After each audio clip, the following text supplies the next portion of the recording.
Hello there, it's Max from the English Speaking Hub, and today I'm trying to bake in a new expression into my active speech. So the expression for today is the word overkill. So overkill means to be much more of something than is needed, resulting in less effectiveness. So do you reckon creating multiple fallback plans is a bit of an overkill? I reckon, it's definitely an overkill when you just spread yourself too thin, when you kind of like try to juggle a variety of different plans and things of that nature. You're just frittering away a great deal of your energy, right? Like you're dispersing it too much. And, it's kind of like bound to ricochet back at you, right?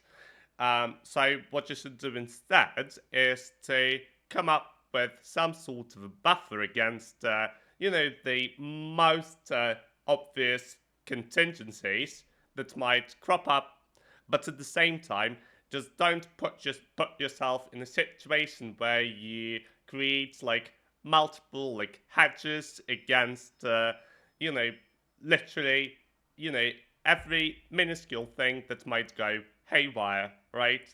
Um, you can probably chalk it up to just the fact that if you zero in on the potential, what would you say, like problems or hurdles that might, pop up along the way, you're kind of like getting, you're letting them kind of like hijack your attention, and your main plan takes a backseat consequently.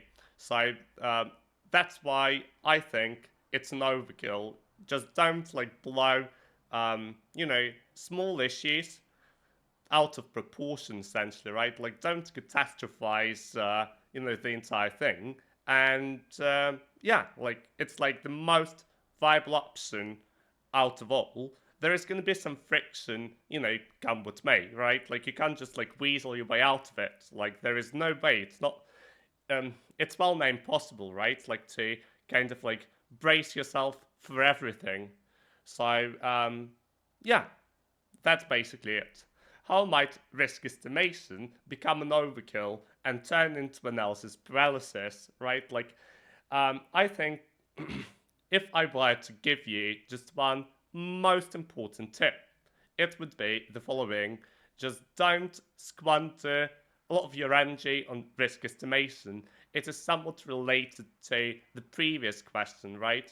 Um, when you inundate yourself with gazillions of different risks and what have you, you know you might end up overloading your brain, right? Like it just like starts to fire on all cylinders, and because of that, it's very difficult to kind of like galvanize yourself or whip yourself into action. Do you know what I mean? So that's why it might easily kind of like mutate. This risk estimation can mutate into analysis paralysis. Can perfectionism be debilitating? How can one identify when it's an overkill and try to make everything flawless? Um, so, first and foremost, I do believe I'm a strong believer in incremental progress, right? Like I don't expect things to be impeccable straight away. I know that might come as a shocker, but I reckon like the entire premise of like what would you say, like of even like striving for perfection straight away, it's just ridiculous, right? Like it doesn't make sense, and that's exactly how perfectionism can wind up being debilitating.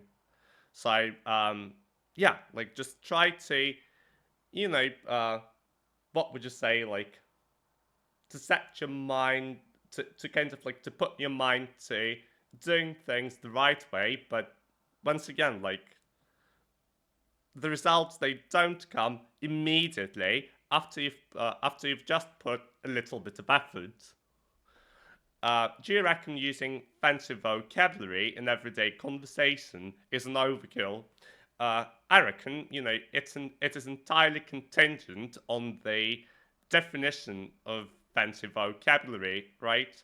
So, if if as a result of using certain phrases, you become too long-winded and, just difficult to listen to, obviously it is an overkill, right? Like when it becomes counterproductive, like it just doesn't make sense, and you probably have to cut down on all of this like convoluted sort of phrases, right?